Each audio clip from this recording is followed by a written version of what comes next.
Magandang araw mga kaibigan. Usapang Ted Filon tayo. Mga 3 or 4 days ago, biglang nawala si Mr. Ted Filon sa kanyang programa. Akala natin kung may banta sa kanyang buhay, nagurgur na ba. Nakakamiss ang isang Ted Filon, kaya marinig natin araw-araw. Ngayon, bumalik na po siya. Good news at mas tumapang pa. Okay? So pakinggan natin ito. Pagbabalita ni Ted Filon, isa sa mga haligi ng tunay na journalist. So tough today. Araw po ng Friday ngayon sa mga naghahanap sa akin. Eto na ako. Eto na siya. Sabi sa inyo nagwalis-walis ng magbakuran kung ano iisip nyo. Huwag mong kalimutan ha. Very much May content na naman. strong, very much alive. Kasi alam mo, sabi ng mga nakami sa'yo, next time daw, pagka daw ikaw ay mag-vacation leave, mag-iwan ka daw ng video message. Ganoon. Magpa-press con ka daw sana, para daw hindi sila nagugulat. Kaya siguro, Magsasabi ka. siguro maggagawa na ako ng vlog. Para sa simula pa lang, I woke up like this. And then I'm having breakfast. Tama, ganun. Breakfast ko. Kumbaga, a day in the life of Ted Filon. Saka live, no? Araw-araw ako nasa. Nagtatayo na lang tayo ng Ted Filon's Fans Club. Yan, maganda yan. Fans Club ni Ted Filon. Papatay.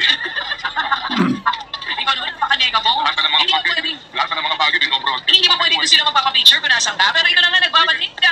Baby boy, Ted Filon. Kami sa'yo, baby. Welcome back. Salamat po na marami sa lahat ng ating nagbinigay ng mga puring manggagawa. Lalo na po yung mga walang day off, walang Pasko, walang Walang day off.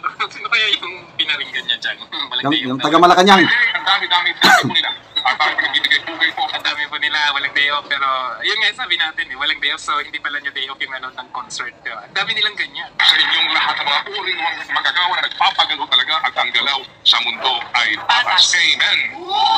Mamaya isa-isa natin sa baby girl, ha? Yun na ako kung balita. Nagpunta ka daw sa isang restaurant, pinagkakain yung pag-asa. Ito na muna tayo. Alin? Ay sinasabi mo, Ano? nakayakapan mo ng white beard, si nanay. Eh, saan ka ba kasi naglalagi?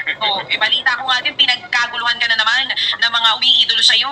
Sobra ka naman sa pinagkaguluhan. Yun na sinasabi, yun na ako kung balita. Nagpunta ka daw sa isang restaurant, pinagkaguluhan ka doon, isa si nanay, sa nakadaupang palag mo, niyakap ka ng white beard. Hindi naman, baby girl. Nagpa-picture lang naman. Iba ka talaga. Saka yakap-yakap ng mga senior. Ay, nako, sinabi mo pa. Alam mo na, kakaparati ng mga senior yan. Ay, pero hindi ko naman sila masisisi kung talagang idoling ka nila. Parang yung mga nagko-comment dito sa YouTube live, ang sabi nga nila, welcome back, idol. Kasi nga dahil sa iyong credibility, pagdating sa Yes. pagbabalita. The most credible. Ikaw talaga. Hindi ko may tatanggi. Importante na tama po ating ibinabalita. Ang mga informasyon ay fact-check ika nga po at na-verify muna. Ngayon, mga kapatid, budget. Budget po ang pag-uusapan din natin mamaya. Kasi po, ang sinasabi ho ng Malacanang, thorough daw po, no? Thorough pag-aaral ng ating sila. Hindi na kumalan naman. Megalon? Bago pirmahan, talagang pinosisi na maigi. Bukas daw ang pirmahan. Oh, December 30, Monday. Monday. Isasabay sa Rizal D. Okay, so nangangahulugan na wala nang saysay. Yung pinagdaanan natin ng budget deliberations. At saka yung sinasabing bycam na yan, na photo op lang pala, di ba? Picture lang, nagpulong sila doon. Saan? Sa Manila Hotel. Wow! Mas na pa kayo ng pagkalaki-laki. Hindi ba? I mean, ako, aga-aga rito. Sige, nakakamiss namin kayo At nang lumabas po yung version ng, to the end of the day, budget. Ano pang saysay mga kapatid? Ng Baikam. Ng mga gastos pa tayo ng gastos. At the end of the day, yung small committee na yan, practically po, hindi pala kasama mismo yung finance committee chairman ng Senado. I mean, ay sa ating mga mukhang iba, di ba? Mukhang may mga nagdesisyon lamang dito. At nang lumabas po yung version ng small committee ng BICAM na yan, kahindig-hindig. At hindi pa ko sila kikilos ka kung hindi po nag-ingay dito ng marami. Yes. Kung hindi po sinabihan sila na itong pinaka-corrupt na budget sa kasaysayan ng Pilipinas. Kaya po rin natataka naman din, bakit yung mga anti-corruption advocates dyan sa ating pong mga patahimik sila, di ba? Well, nung lumabas po itong version na inaprobahan ng both houses ratified, as usual po, in the Senate, well, in fairness kayo, dalawa, kasi nung una isa lang dalawa. Alright, dito po sa lower house, as usual, yung mga bayan lang. Abay, kahindik-hindik po kinalabasan. So dahil po sa ingay at yung banta, napakamapahiya dahil po ito'y labag sa ating salikutan. Tapos dadaan ngayon sa review. So sino ngayon nagre-review? Si Presidente, Executive Secretary, si Finance Secretary, si Budget Secretary, and si NEDA at si DPWH. Nasama DPWH. Kasi sila may pinakamalaking budget Ang dadagdagan pa naman sila ng Bakit sinama si Sani Angara? Exactly. Diba? So nangangahulugan, opo, dumaan kayo sa pagkahaba-habang budget hearing, pagkalaki-laki ng istorbo sa trabaho ng mga taong gobyerno, pagkalaki-laking gastos, at the end of the day, sila din ang magre-review. Kaya ano yun? Hihimay-himayin nila. Ano yun? How do you amend, alright, a ratified budget? So, through line dito, pag isa-isa. Baka at the end of the day, magkaroon na naman dito ng ilang bahong constitutional issue kasi sinasabi ho ng iba, ang mga panukala ng iba, ibalik sa amin, ayusin namin, and we will ratify again. Ayaw naman ng Pangulo ng Ayaw ganun. naman daw po kasi hindi daw yun yung proseso. Hindi daw ganun Well, yun. anyway, Ratified nandiyan naman sa na. kanyang opisina yung Supreme Court Chief Justice, maalam sa batas, bantayin natin.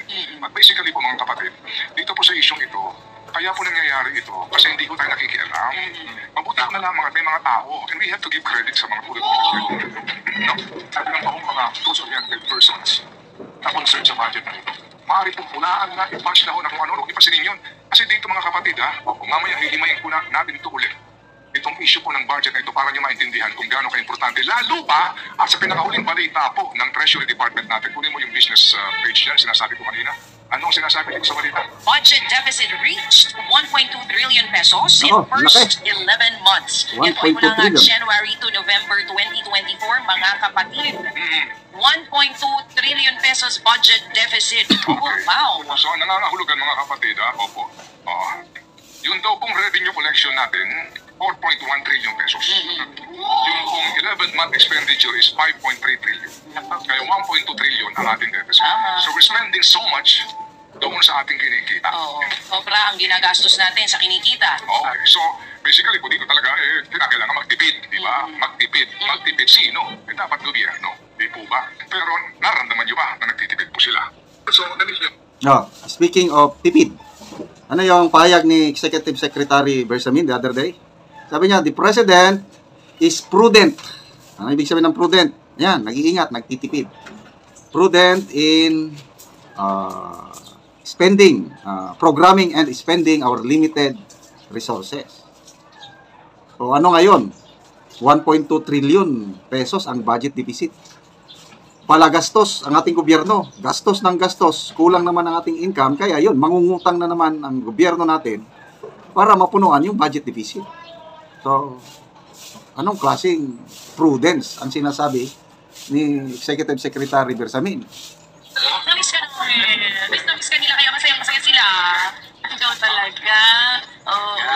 Ay, naku, namiss ka namin lahat. As in, lahat ng mga...